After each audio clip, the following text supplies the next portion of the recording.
বাংলাদেশের সাবেক প্রধানমন্ত্রী শেখ হাসিনার দেশে ফেরা নিয়ে নানা মহলে নানা ধরনের আলোচনা বাড়ছে। গত সপ্তাহে তিনি আওয়ামী লীগের নেতাকর্মীদের উদ্দেশ্যে দেওয়া অডিও বার্তায় 6 মাসের মধ্যে দেশে ফিরছেন এমন বার্তা দেন।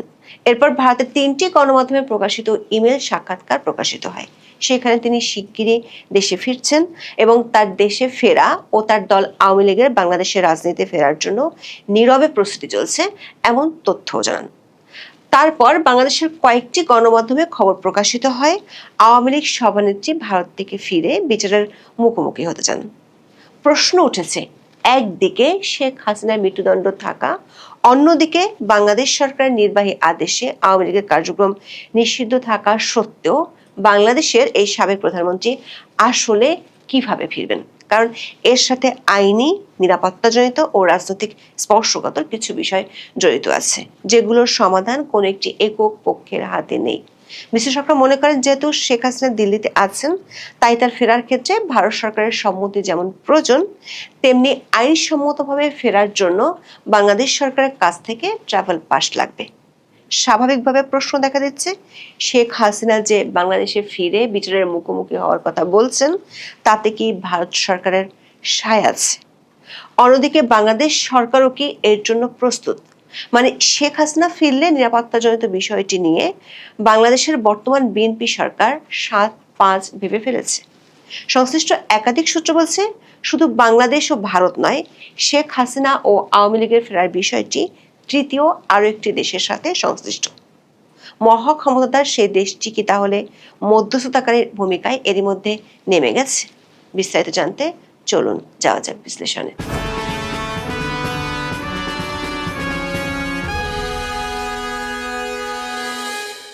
মৃত্যুদণ্ডের আদেশ মাথায় নিয়ে দেশে ফিরতে চান বাংলাদেশের সাবেক প্রধানমন্ত্রী শেখ হাসিনা এবং দেশে ফিরে বিচারের মুখোমুখি হতে চান তিনি। সবশেষ 23 মে, মানে আজকে, টাইমস অফ বাংলাদেশের লিড নিউজ ছিল এটি। সেখানে দাবি করা হয়েছে, সম্প্রতি অনলাইন প্ল্যাটফর্মে শেখ হাসিনার সঙ্গে বৈঠকে অংশগ্রহণকারী এবং তার সঙ্গে সাক্ষাৎ করেছেন এমন একাধিক নেতা টাইমস অফ বাংলাদেশকে বিষয়টি নিশ্চিত করেছেন। দলীয় প্রধানের দেশে ফেরা উপলক্ষে নেতাকর্মীদের প্রস্তুতি গ্রহণের জন্য বলা হয়েছে বলে আওয়ামী লীগের কয়েকজন নেতা জানিয়েছেন। আওয়ামী লীগের যুগ্ম সাধারণ সম্পাদক আফমা বাহাউদ্দিন নাসিম টাইমস অফ বাংলাদেশকে বলেছেন, আওয়ামী লীগ সভানেত্রী শেখ হাসিনা দেশে দ্রুত সময়ে ফিরতে চান, সেজন্য যেসব প্রক্রিয়া গ্রহণ করা দরকার তা তারা করছেন। বাহাউদ্দিন নাসিম দাবি করেছেন, শেখ হাসিনা যেভাবে ভারত গিয়েছেন সেভাবেই বীর দর্পে দেশে ফিরবেন। টাইমস অফ বাংলাদেশের পক্ষ থেকে প্রশ্ন রাখা হয়েছিল, এ ধরনের বক্তব্যের আসলে বাস্তবতা আছে নাকি কর্মীদের চাঙা করার কৌশল? এমন প্রশ্নের জবাবে বাহাউদ্দিন নাসিম বলেছেন, একটু অপেক্ষা করুন। শেখ হাসিনার দেশে ফেরা উপলক্ষে বিপুল জনসমাগম করাতে তারা প্রস্তুতি নিচ্ছেন। গত 20 মে শেখ হাসিনার সাথে সাক্ষাৎ করতে দিল্লি গিয়েছেন আওয়ামী লীগের কয়েকজন নারী নেত্রী। তাদেরকেও শেখ হাসিনা জানিয়েছেন তিনি শিগগিরই ফিরছেন এবং তার জন্য কূটনৈতিক পর্যায়ে প্রস্তুতি চলছে। দর্শক, এর আগে ভারতীয় 3টি সংবাদ মাধ্যমে শেখ হাসিনার ইমেল ইন্টারভিউ ছাপা হয়েছিল। সেখানে শেখ হাসিনা নিজেই বলেছেন তিনি শিগগিরই দেশে ফিরছেন। কিন্তু 24 আগস্টের পর বাংলাদেশের রাজনীতির যে পট পরিবর্তন হয়েছে, তার প্রেক্ষাপটে শেখ হাসিনার ফেরা অনেকগুলো যদি এবং কিন্তুর উপর নির্ভরশীল। এর মধ্যে 2টি বিষয় জড়িত, একটি হলো তার দেশে ফেরা এবং আরেকটি হলো বিচারের মুখোমুখি হওয়া। দেশে ফেরার বিষয়টি সবার আগে, কারণ দেশে ফিরতে না পারলে বিচারের মুখোমুখি হওয়ার প্রশ্ন আসে না। দর্শক, শেখ হাসিনা 5 আগস্ট বাংলাদেশ বিমান বাহিনীর বিশেষ হেলিকপ্টারে করে দিল্লি গিয়েছিলেন এবং সেটি তখন বাংলাদেশ সেনাবাহিনী ও ভারত সরকারের পূর্ণ সম্মতিতে হয়েছিল। এর কয়েকদিন পরেই শেখ হাসিনার কূটনৈতিক বা লাল পাসপোর্ট বাতিল করা হয়, যার অর্থ হলো এই মুহূর্তে বাংলাদেশ সরকারের পক্ষ থেকে শেখ হাসিনার নামে কোনো পাসপোর্ট ইস্যু করা নেই। তবে শেখ হাসিনা 5 আগস্ট যে দিল্লি গিয়েছেন, তার জন্য তাকে ইমিগ্রেশনগত কোনো জটিলতায় পড়তে হয়নি। আবার ভারত সরকার বরাবরই বলে আসছে, বাংলাদেশের এই সাবেক প্রধানমন্ত্রী ভারত সরকারের সর্বোচ্চ পর্যায়ের অতিথি হিসেবে দেশটিতে আছেন। কিন্তু শেখ হাসিনা যদি বাংলাদেশে ফিরতে চান, তার জন্য বাংলাদেশ সরকারের পক্ষ থেকে দেয়া পাসপোর্ট কিংবা ট্রাভেল পাস দরকার আছে। যেমনটা তারেক রহমান যখন 17 বছর পর দেশে ফিরেন, তার জন্য তখনকার অন্তর্বর্তী সরকার ট্রাভেল পাস দিয়েছিল। এমনকি তখন দেশে আলোচনা হয়েছিল তারেক রহমান কেন ট্রাভেল পাসের জন্য আবেদন করতে দেরি করেছিলেন। স্বাভাবিকভাবে বোঝা গিয়েছিল পর্দার আড়ালে ঘটতে থাকা সমঝোতাগুলো হওয়ার পরই তারেক রহমান খুব দ্রুত ট্রাভেল পাস নিয়ে দেশে এসেছিলেন। প্রশ্ন হলো, শেখ হাসিনার ফেরার জন্য যদি ট্রাভেল পাস লাগে, সেটির জন্য যদি একই ধরনের সমঝোতা বৈঠক দরকার হয়, সেই আলোচনা কি শুরু হয়ে গেছে? পরিষ্কারভাবে বলা যায়, প্রস্তুতি কি শুরু হয়ে গেছে? গত 19শে মে যে 3টি ভারতীয় পত্রিকায় শেখ হাসিনার সাক্ষাৎকার ছাপা হয়েছে, তার একটি হলো আনন্দবাজার। আনন্দবাজার পত্রিকাকে শেখ হাসিনা বলেছেন তিনি এবং তার দল আওয়ামী লীগ আরও সংগঠিত হয়ে শক্তিশালী হয়ে যে ফিরবে, তার জন্য নীরবে প্রস্তুতি চলছে। সেই নীরব প্রস্তুতিটা যে কূটনৈতিক ও আন্তর্জাতিক লেভেলে বোঝাপড়া, সেটির ইঙ্গিত পাওয়া যাচ্ছে মিলেনিয়াম পোস্ট ও হিন্দুস্তান টাইমসকে দেওয়া সাক্ষাৎকারে। এই দুটি সংবাদ মাধ্যমকে তিনি বলেছিলেন তার অনুপস্থিতির অর্থ তার নীরবতা নয়, কারণ তিনি কূটনৈতিক ও আন্তর্জাতিক পর্যায়ে মাথা উঁচু করে ফেরার জন্য কাজ করছেন। দর্শক, শেখ হাসিনা যেহেতু দিল্লিতে আছেন, তাই স্বাভাবিকভাবেই তার ফেরার বিষয়টি নিয়ে কূটনৈতিক পর্যায়ে ভারত ও বাংলাদেশ সরকারের মধ্যে আন্ডারস্ট্যান্ডিং হতেই হবে। শেখ হাসিনার ফেরার বিষয়ে ভারতের অবস্থান কি, সেটি পরিষ্কার করেছিলেন দেশটির পররাষ্ট্রমন্ত্রী এস জয়শঙ্কর গত বছরের 6 ডিসেম্বর নয়াদিল্লিতে হিন্দুস্তান টাইমসের লিডারশিপ সামিটে এনডিটিভির সিইও ও প্রধান সম্পাদক রাহুল কানওয়ালের এক প্রশ্নের জবাবে ভারতের পররাষ্ট্রমন্ত্রী তখন বলেছিলেন, বিশেষ এক পরিস্থিতিতে ভারতে আশ্রয় নেওয়া বাংলাদেশের সাবেক প্রধানমন্ত্রী সেখানেই থাকবেন কিনা সেই সিদ্ধান্ত একান্তই তার উপর নির্ভর করছে। ওই দিন তিনি শেখ হাসিনার ফেরার সাথে নিরাপত্তা ইস্যুটির কথা তুলে ধরেছিলেন। অনেকের ধারণা, কার্যক্রম নিষিদ্ধ থাকা সত্ত্বেও যেহেতু আওয়ামী লীগের জনভিত্তি আছে, তাই শেখ হাসিনা ফিরলে ব্যাপক লোক সমাগম হবে, এমনটাই স্বাভাবিক।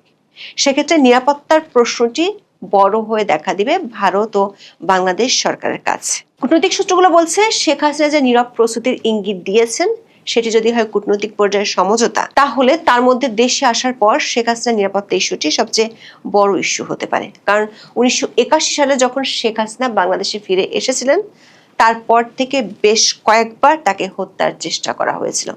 2004 সালের 21শে আগস্ট গ্রেনেড হামলায় তিনি মৃত্যুর দুয়ার থেকে ফিরে এসেছিলেন। আর ওই সময় ক্ষমতায় ছিল বিএনপি জামাত জোট। ওই ঘটনার জন্য শুধু দেশেই নয়, আন্তর্জাতিক ক্ষেত্রেও বিএনপি জামাত সরকার ব্যাপক সমালোচনার মুখে পড়েছিল।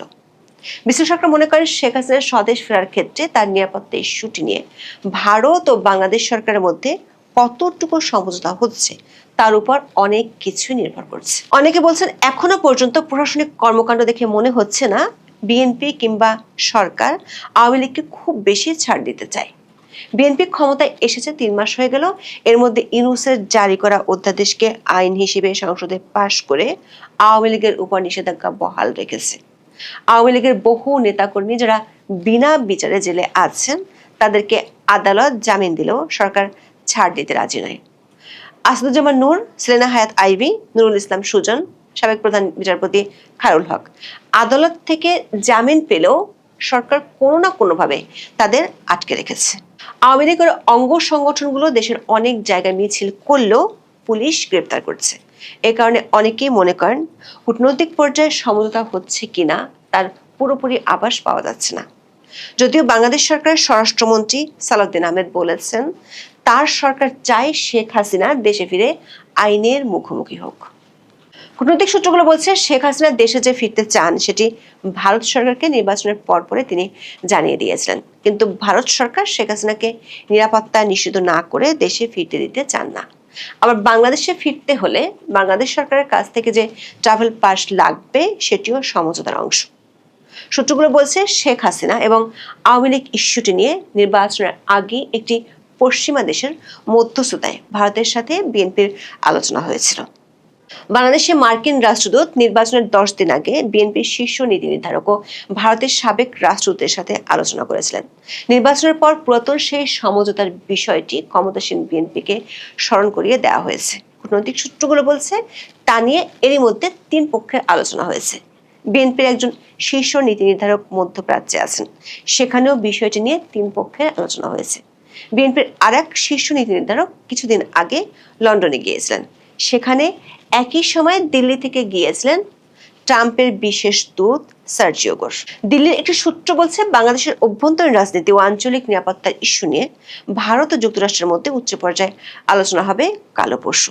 সেখানে সমঝোতা হলে সেই বার্তা পৌঁছে যাবে বাংলাদেশ সরকারের শীর্ষ পর্যায়ে। তাহলে কূটনৈতিক পর্যায়ে এসব আলোচনা থেকেই কি শেখ হাসিনা বলছেন তার মাথা উঁচু করে ফেরার জন্য নীরব প্রস্তুতি চলছে?